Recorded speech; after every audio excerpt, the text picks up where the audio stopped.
నిజంగా భారత ప్రధాని మోదీని చంపేందుకు అమెరికా అధ్యక్షుడు డొనాల్డ్ ట్రంప్ కుట్ర చేశారు అన్నట్టుగా చర్చ జరుగుతోంది. నిజంగానే ప్రధాని మోదీని చంపేందుకు అమెరికా కుట్ర చేసిందా అనేటువంటి ఒక చర్చ ఇప్పుడు దేశవ్యాప్తంగా మొదలైంది. మోదీ చైనా పర్యటనలో ఆయన పైన హత్యకు స్కెచ్ వేశారట. CIA agent US special officer Terrence జాక్సన్తో ఈ ప్లాన్ జరిగిందట. మళ్ళీ చెప్తున్నాను, అమెరికా సెంట్రల్ ఇంటెలిజెన్స్ ఏజెన్సీకి సంబంధించినటువంటి agent US special officer Terrence జాక్సన్తో ఈ యొక్క ప్లాన్ జరిగిందట. బంగ్లాదేశ్లో ముందుగానే మన పసిగట్టినటువంటి రష్యా అండ్ ఇండియన్ రా మరియు ఇంటెలిజెన్స్ అధికారులు టెర్రెస్ జాక్సన్ని హతమార్చినట్టు తెలుస్తోంది. లేదనంటే మోడీకి పెద్ద ప్రమాదమే ఉండేదనేది ఇప్పుడు ఇంటర్నేషనల్ మీడియాలో కూడా జోరుగా చర్చ జరుగుతోంది.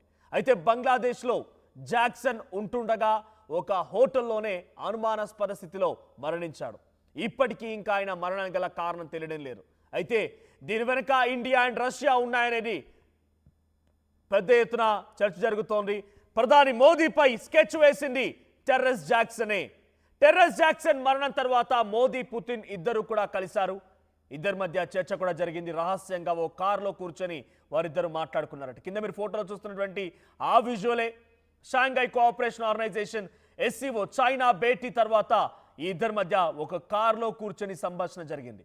ఇద్దరు దేశాధినేతలు ఓ కారులో కూర్చొని రహస్యంగా చర్చించింది ఈ టెర్రెస్ జాక్సన్ హత్య గురించి, ఆయన మరణం గురించి అనేది ఇప్పుడు మీడియాలో వస్తున్న కథనాలు.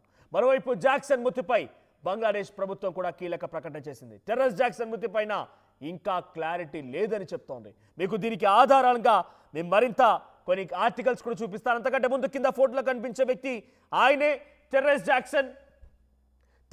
జాక్సన్ అనేటువంటి వ్యక్తి. ఆయనే సిఐఏ ఏజెంట్. సో బంగ్లాదేశ్ ఢాకాలోని ఓ హోటల్లో రూమ్ నెంబర్ 808లో అనుమానాస్పద స్థితిలో మరణించాడు.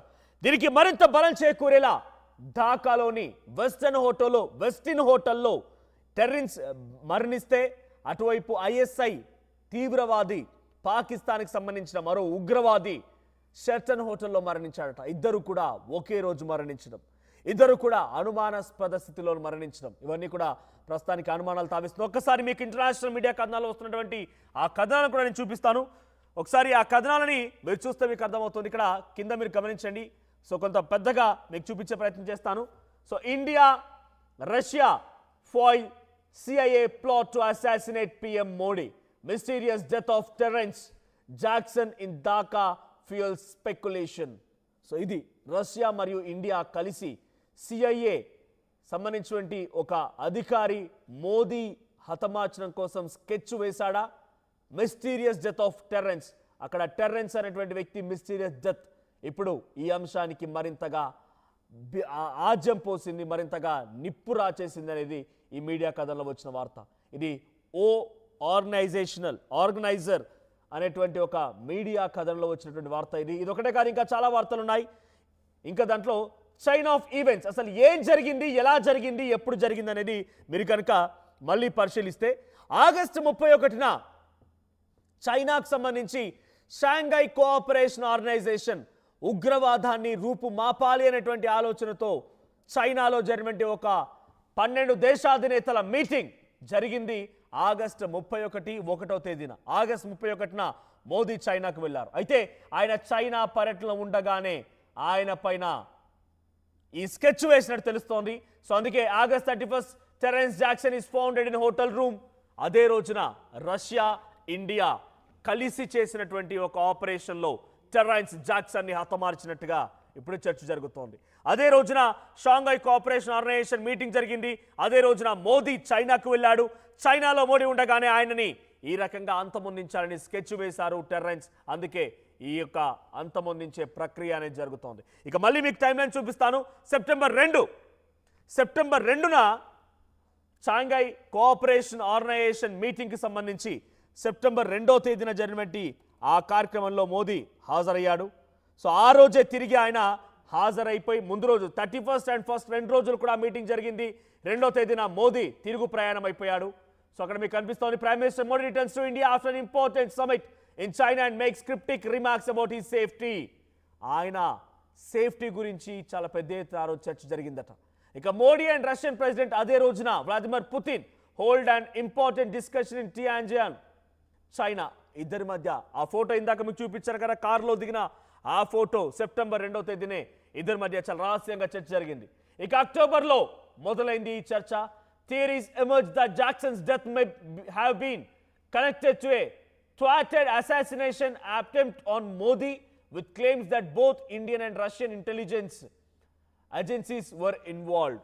రెండు దేశాలకు సంబంధించిన ఇంటెలిజెన్స్ ఏజెన్సీలు ఈ యొక్క హత్యలో, అది హత్య కాదు, అనుమానాస్పద స్థితిలో జరిగినటువంటి ఒక మరణం, దీని మరణం వెనుక రెండు దేశాలకు సంబంధించిన ఇంటెలిజెన్స్ నిఘా వర్గాలు ఉన్నాయనేది ఇప్పుడు చర్చ జరుగుతోంది. ఇదొకటే కాదు, ఏకంగా ప్రపంచ దేశాల్లో జరుగుతున్న చర్చ ఇది. ఇంకొక మీడియా కథనం కూడా ఉంది, మీకు అది కూడా చూపిస్తాను దాని వివరంగా. దాంట్లో పాకిస్తాన్ ఐఎస్ఐ ఏజెంట్, ఇక్కడ చూడండి, Pakistan ISI agent found dead at Sheraton hotel in Bangladesh, Dhaka after mysterious death of US officer. Mysterious death of US officer మరణం తర్వాత పాకిస్తాన్ ఐఎస్ఐ ఏజెంట్ కూడా ఒకరు షెటన్ హోటల్లో, ఇక్కడ యుఎస్ ఆఫీసర్ మరణించింది వెస్టిన్ హోటల్లో, అటు ఐఎస్ఐ ఏజెంట్ మరణించింది షెటన్ హోటల్లో. వేరువేరు సంఘటనల్లో వేరువేరు ప్రాంతాల్లో మరణించినప్పటికీ ఇద్దరు కూడా అనుమానాస్పద స్థితిలోనే మరణించారు. అంటే పాకిస్తాన్తో కలిసి మోదీపై ట్రంప్ కుట్రలు చేశాడా? యుఎస్ ఆఫీసర్ ఒకరి కుట్రలు పన్నారంటే దీని వెనుక దేశాధినేత కానీ దేశానికి సంబంధించిన సిఐఏ సెంట్రల్ ఇంటెలిజెన్స్ ఏజెన్సీ లేదంటున్నారా? అసలు మోదీపై ఇంతటి కుట్ర పడడం గల కారణం ఏంటి? మోదీ ఎందుకు టార్గెట్ అయ్యాడు? అంటే రష్యాతో కలిసి స్నేహం చేయడం మోదీకి నచ్చడం లేదా? అటు ట్రంప్కి నచ్చడం లేదా? మోదీ తన దేశాన్ని కాపాడుకోవడం కోసం టెర్రరిజాన్ని అంతమొందిస్తామన్న రకంగా పాకిస్తాన్పై కుట్రలు చేస్తుంటే, పాకిస్తాన్లో పెట్టుబడులు పెట్టి పాకిస్తాన్ అభివృద్ధి పదంగా ముందుకు నడిపించాలనేటువంటి ఆలోచనతో అమెరికా అధ్యక్షుడు డొనాల్డ్ ట్రంప్ ఉన్నాడు. కాబట్టి దానికి మోదీ ఎప్పటికైనా శత్రువు అని చెప్పినటువంటి నేపథ్యంలో పాకిస్తాన్తో చేతులు కలిపి మోదీని ఇబ్బందులకు గురి చేయాలనుకున్నాడా? మోదీపై స్కెచ్ వేశాడా? రష్యా మనకు సహాయం చేయకపోయి ఉంటే మోదీ ఇబ్బందులు పడేవాడా? ఇండియా ఇప్పుడు థ్రెటన్లో ఉందా? ఇదొకటే కాదు, ప్రస్తుతానికి దేశవ్యాప్తంగా కూడా పలువురు రాజకీయ నాయకులు ఇదే విషయంపై మాట్లాడుతున్నారు. Supreme court advocate and Congress MP Abhishek Manu Singhvi కూడా దీనిపై మాట్లాడుకొచ్చారు. ఆయన ఏమన్నారంటే, డైరెక్ట్గా మోదీ పైనే కుట్రలు పన్నారంటే ఇక భారతదేశ సోవనిటీ పైన, అంటే మన దేశ రక్షణ పైన కూడా డెఫినెట్గా ఇప్పుడు మనం ఆలోచించాల్సిందే. దీని వెనుక ఎటువంటి నిజాలున్నా వెంటనే బయట పెట్టాల్సిందే, లేదంటే దేశ ప్రజల యొక్క ప్రాణాలపైన, దేశ ప్రజల యొక్క రక్షణ పైన కూడా ఇప్పుడు అనుమానాలు తావించే అవకాశం ఉంది అని చెప్పి అభిషేక్ మను సింఘ్వి అంటున్నారు. ఏకంగా మోదీపై స్కెచ్ వేసింది అమెరికా సిఐఏ ఆఫీసర్ టెర్సన్ జాక్సన్. ఇది నిజమేనా? దీనిలో నిజమెంత? ఇప్పుడు జరుగుతున్నటువంటి వార్తలపైన రకరకాలుగా చర్చలు జరుగుతున్నాయి. దీంట్లో భిన్న అభిప్రాయాలు వ్యక్తమవుతున్నాయి. సో మొదట జాక్సన్ మరణించడం ఆగస్టు 31న రష్యా అండ్ ఇండియా జాయింట్ ఆపరేషన్లో భాగంగా ఇంటెలిజెన్స్ నిఘా వర్గాలు చేసిన ఆపరేషన్ అని చెప్పి ఒక వార్తా కథనం చెప్తూ ఉంటే, మరో వార్తా కథనంలో ఇవన్నీ కూడా పటాపంచల విధంగా ఇదంతా ఫేక్, ఆయన మరణించింది ఒక క్యాజువల్ డెత్, 50 ఏళ్ళు ఉన్నటువంటి ఆ టెరెన్స్ జాక్సన్ మరణించింది ఒక క్యాజువల్ డెత్ కారణంగానే అని చెప్పి చెప్తున్నారు. ఇక్కడ ఇంకొక మీడియా కథనంలో ఉంది, US army officer death in Dhaka raises questions amid shifting political winds. ఆయన మరణం దేశాల్లోనే ఇప్పుడు చర్చ జరుగుతోంది. అది ఇండియాలో పెద్ద ఎత్తున చర్చ జరుగుతోంది, అనేక రకాల రాజకీయ చర్చలకు దారితీసింది. ఇప్పుడు నేను చెప్తున్న దాంట్లో టెరెన్స్ జాక్సన్ మరణించింది వెస్టిన్ హోటల్లో, అయితే ఆయన మరణం ఒక సహజ మరణమే అనేది ఇంకో మీడియా కథనంలో వస్తోంది. ఆ తర్వాత వెంటనే ఐఎస్ఐ ఏజెంట్ షెటన్ హోటల్లో మరణించడం, ఇద్దరి మధ్య ఫ్రెండ్షిప్ ఉండడం, ఇద్దరు కూడా పలుమార్లు భేటీ అయినట్టుగా చర్చ జరగడం, ఇప్పుడు ఇద్దరు మరణించారంటే దీని వెనుక డెఫినెట్గా ఇండియా రష్యా ఉన్నాయి. ఎందుకంటే రెండు దేశాధినేతలు రహస్యంగా ఓ కారులో కూర్చొని చర్చించారంటే దీని వెనుక ఏదో జరిగి ఉంటుందనేది ఒక చర్చ. అటు దీని వెనుక చాలా పెద్ద ఎత్తున పలు మీడియా కథనాలు చాలా లోపలికి వెళ్ళిపోయి దీని గురించి చర్చ జరిగింది.